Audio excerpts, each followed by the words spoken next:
Découvrons ensemble ce joyau du sud de l'Égypte qui possède une culture unique dans tout le pays. Et salut à vous chers voyageurs, on se retrouve pour une nouvelle vidéo dédiée à l'Égypte. Et là aujourd'hui on se retrouve donc pour la deuxième étape de ce voyage en Égypte qui est donc dédiée à la jolie ville d'Aswan.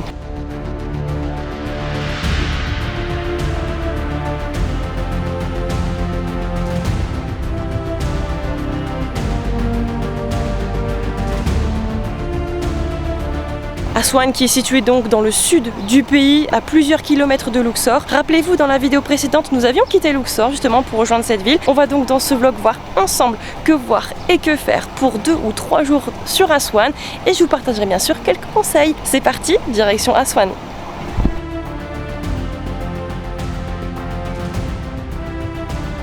Pour rejoindre Aswan, nous sommes partis depuis Luxor en train pour un trajet d'à peu plus de 3 heures. Et on peut dire que c'était plutôt accessible d'un point de vue prix.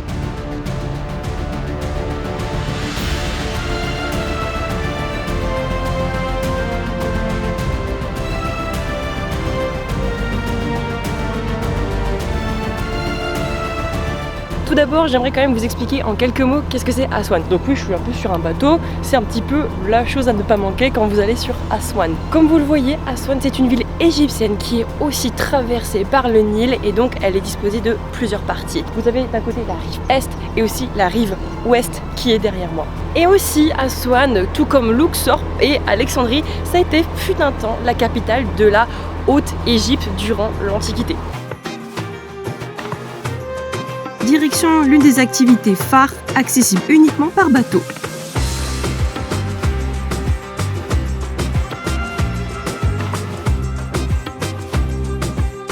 On commence donc notre exploration de la ville d'Aswan par l'incontournable numéro 1. J'ai nommé, messieurs dames, le temple de Philae.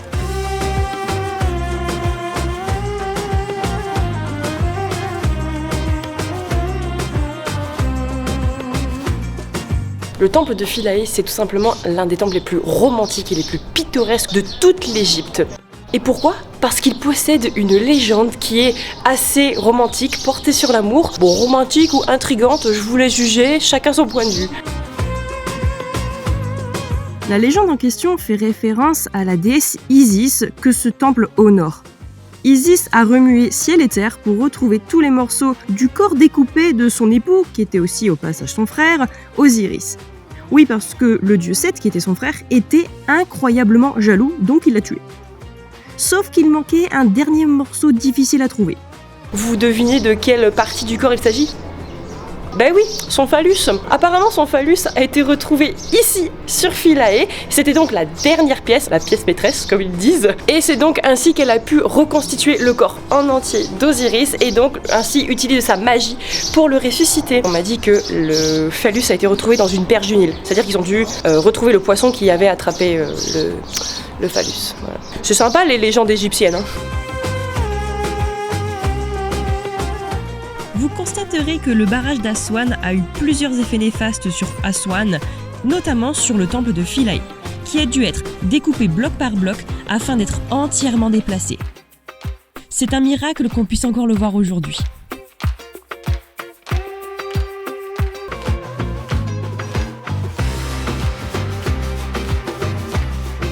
Aswan, c'était aussi la capitale des parfums. On a donc visité une parfumerie qui propose des essences et des parfums avec des senteurs locales, comme le lotus et le papyrus.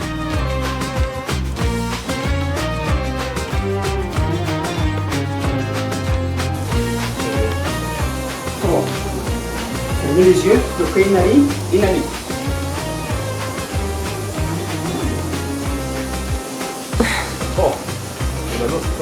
La bouche.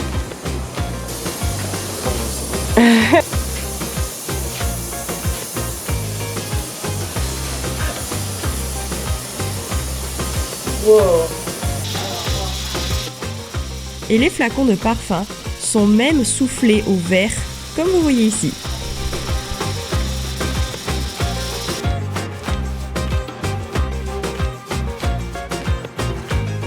Allez, Aswan, écoute, hein. ça, c'est pas la belle vie. C'est un truc local, c'est un Schweppes à la grenade, super bon. Avec la petite vue sur l'île éléphantine. Naviguer sur le Nil, c'est extrêmement apaisant. On se rend compte avec cette nature incroyable, la puissance et la fertilité de ce fleuve, et à quel point il a pu être bénéfique aux civilisations antérieures. Aswan est souvent désignée comme étant la porte vers la Nubie. Qu'est-ce que c'est la Nubie? C'est tout simplement une région qui s'étend tout le long du Nil, en partant de la première cataracte d'Aswan jusque la capitale du Soudan, Khartoum. La Nubie possède son propre dialecte et sa propre culture. C'est d'ailleurs ici que les premières civilisations africaines antiques sont apparues.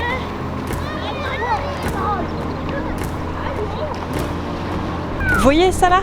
Ça, c'est le village nubien. C'est un petit peu loin, il faut donc venir en bateau pour y accéder. Mais vous voyez, à travers ces façades magnifiques, on peut vraiment voir la culture nubienne, enfin, le cœur de la Nubie qui vraiment transpire avec ses couleurs. Je sens qu'on va adorer, ça va être superbe.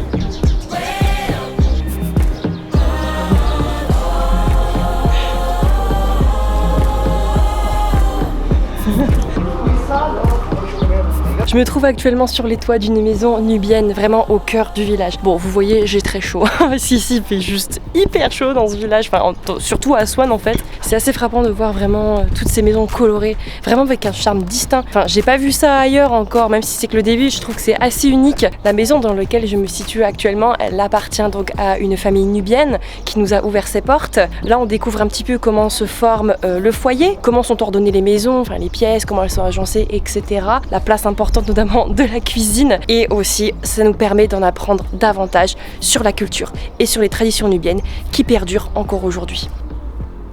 Comment ça va? Très bien, c'est tranquille. Oui, j'aime bien ici. C'est très joli. T'as des couleurs et tout. Je pense qu'on va manger ici, d'après ce que j'ai compris. Au moins on va pouvoir encore plus s'immerger dans la culture nubienne. Ce que je voulais dire aussi, c'est que là on est en plein midi, c'est-à-dire il est à peu près 13h. Le village est désert parce que la plupart des touristes sont en croisière, ou alors ils ont des tours organisés où ils visitent Philae le matin, ils mangent sur leur bateau et ils viennent ici l'après-midi. Donc là pour l'instant c'est calme, on entend juste les enfants jouer, ce qui est super intéressant, enfin moi j'adore ça. Mais sinon là, ça grouille pas pour l'instant, les ruelles sont encore vides. Alors qu'est-ce que c'est ça? Ça c'est le pain nubien. Ça a l'air beaucoup trop bon. Très très bon, ouais, très très bon. Ah, ok. Ça c'est le pain égyptien. Le pain solaire, ça gonfle avec le soleil, c'est là. On a déjà vu Ouais, ça. Ça c'est très très bon aussi. Ça, très bien pour toi. Très très très bon pour toi. Ça on mange beaucoup ici en Égypte. Ça là? Ça. Ouais. Ça, comme noga chez vous. Ah oui, mais je c'est connais. des sésames. Oui, je connais. Halawa. J'ai déjà goûté, tout à fait. Ça, Fromage. le fromage de la vache Égypte à la maison, fait par eux. Ça, des choses très salées, on garde avec le soleil pour 6 mois, 5 mois avec une jarre. Donc tu prends. Là, Les pains. avec le œuf et les pâtes, C'est très chaud, fragile. Très, très, oui, c'est fraîche. Et tu trempes dans la mélasse. Oui, voilà. Ah, forcément le petit thé égyptien qui va avec, hein, n'est-ce pas? Ah, alors, l'œil de faucon? Je pense, oui. Oui, l'œil de faucon. عين حمراء بس.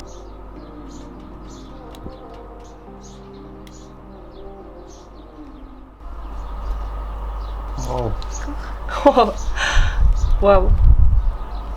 Choukran. Choukran. C'est joli. C'est très joli.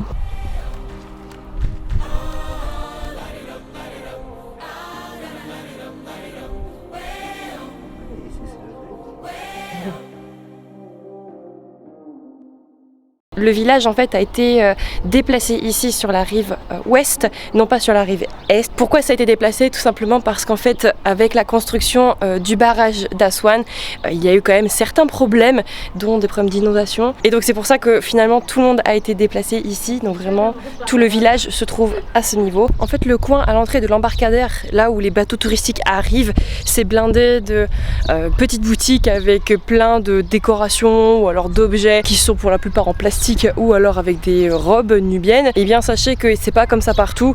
Il faut que vous avanciez vraiment vers la droite et là vous allez vraiment voir les maisons sans toutes ces boutiques en fait.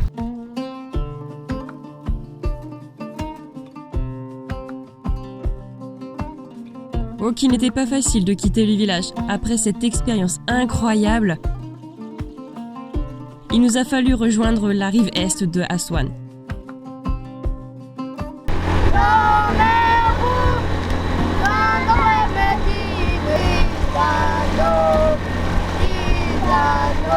Et si vous êtes à la recherche d'un guide francophone qui est super et qui peut vous montrer par exemple Luxor, Aswan, etc., j'aimerais vous recommander Karam ici.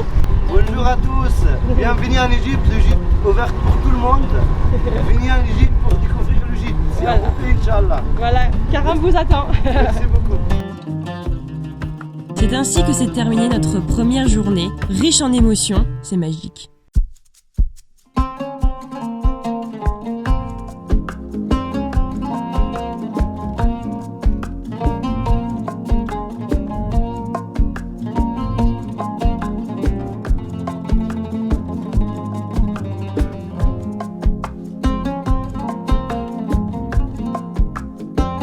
Alors, petit breakfast sur la route. Des fruits, des sandwichs.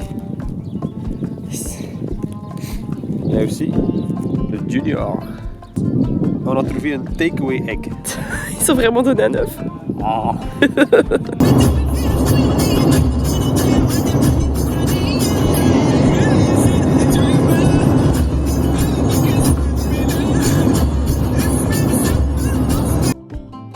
Alors bien sûr, il y a une raison majeure pour laquelle les voyageurs décident de passer par Aswan. La raison majeure, c'est celle-ci. Je vous présente, mesdames et messieurs, le temple de Nefertari et un peu plus loin derrière, le temple de Abou Simbel.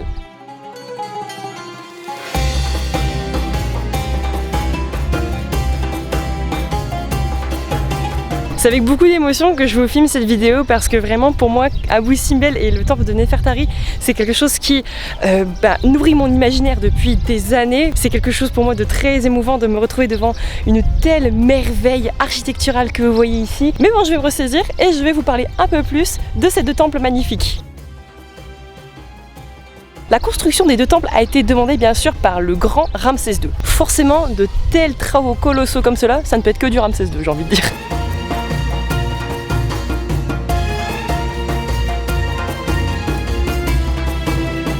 Vous allez me dire pourquoi est-ce que Ramsès II a décidé de faire ces temples ici aussi loin en Égypte et non pas à Luxor par exemple qui était forcément la capitale à ce moment-là. Et bien tout simplement parce que à Luxor il y avait déjà un dieu, il y avait le dieu Amon qui était déjà présent. Et Ramsès II, voyez-vous, il avait envie d'être considéré comme un dieu pour le peuple égyptien. Et donc il s'est dit, comme il n'y a pas encore de dieu ici du côté de la région où on se trouve, il s'est dit je vais faire un temple où je vais être représenté comme un dieu. Donc vraiment à l'intérieur on voit des statues de Ramsès II et des représentations où il est à la même échelle que les dieux. Ce qui est quand même assez culotté, franchement, il faudrait être motivé pour ça, mais que voulez-vous, il avait une ambition qui était énorme.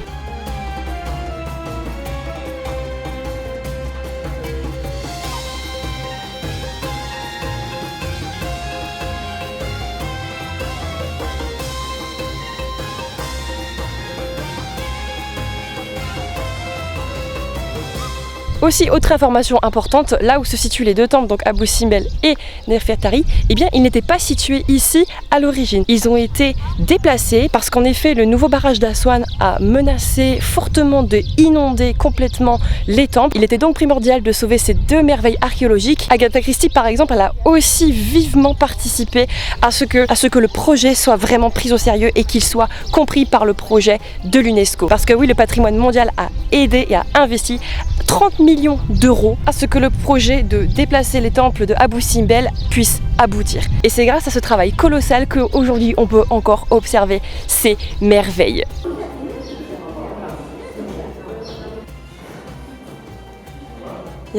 Je vous l'ai peut-être pas encore dit, mais Ramsès II en tout cas, il était très épris de sa femme préférée qui était Nefertari, et non pas Nefertiti, messieurs dames. Il avait plus de 30 femmes, très actif le monsieur, mais Nefertari c'est celle vraiment qui se démarquait. Et pour cela, il a décidé de lui attribuer ce magnifique temple que vous voyez ici derrière moi.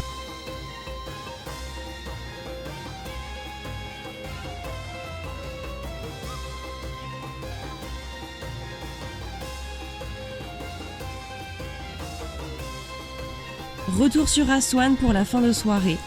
Je peux vous recommander Mohamed qui était un super guide pour cette excursion. N'hésitez pas à le contacter pour visiter Abou Simbel.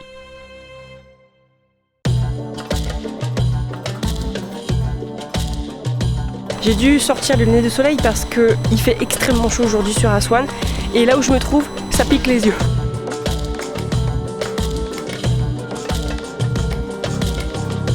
Cette particularité, la voici. On a donc ici un obélisque inachevé. Cet obélisque, il a été tout simplement abandonné parce que, comme vous voyez, on a commencé à le creuser vraiment dans le sol rocheux, donc avec des pierres de martelage ou alors d'autres outils.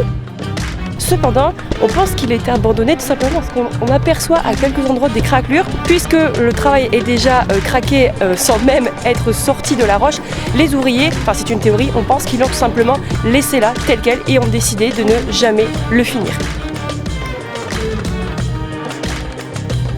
On estime à peu près sa longueur d'à peu plus de 40 mètres de long, qui est quand même assez long et assez haut pour un obélisque.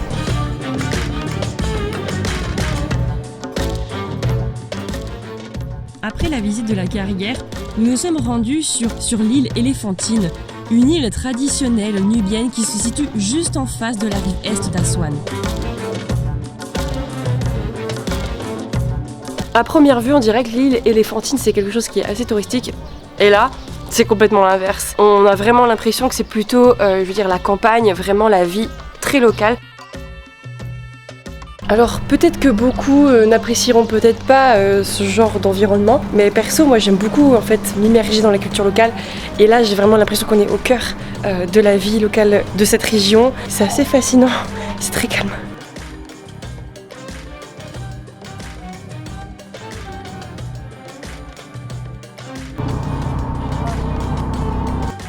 Et enfin nous nous sommes rendus au musée de la Nubie, un très grand musée qui retrace l'histoire et la culture de cette superbe région. Je vous préviens, les pièces sont incroyables et le musée est très grand, on y perd vite la notion du temps. Ça y est, on se retrouve à l'hôtel pour notre dernier jour ici à Aswan. Je m'excuse de ma tête complètement immonde, mais bon, on est en voyage après tout, hein. Donc on a passé 3 jours au total dans cette belle ville. Mine de rien, la ville, elle est beaucoup plus grande que Luxor, enfin je trouve, parce qu'il y a quand même pas mal de choses qui sont assez réparties. Par exemple, pour le village nubien et Philae, là il faut soit prendre un bateau, soit prendre quand même pas mal de temps en voiture pour y aller. Tout n'est pas non plus à proximité, mais n'empêche l'ensemble des choses importantes, comme par exemple mais la plupart des choses importantes à voir, comme par exemple le musée de la Nubie ou encore l'île Éléphantine, ce sont des choses qui sont assez proches. Donc de notre hôtel, on pouvait prendre un Carim ou un tuk-tuk. Franchement, c'était ok. Et puis en plus, la distance, elles sont vraiment pas chères, donc c'est assez safe. La prochaine vidéo, ce sera certainement la vidéo dédiée à notre train de nuit, parce que ça va être le moyen de transport que nous allons utiliser pour rejoindre le Caire ici depuis la gare d'Aswan. Je vous donnerai toutes les informations dans la prochaine vidéo. Sur ce, je vous dis à bientôt pour la prochaine vidéo dédiée à l'Égypte. Tchuss! Du junior. Junior. Parce qu'ils savent que t'es un bébé. Je rigole.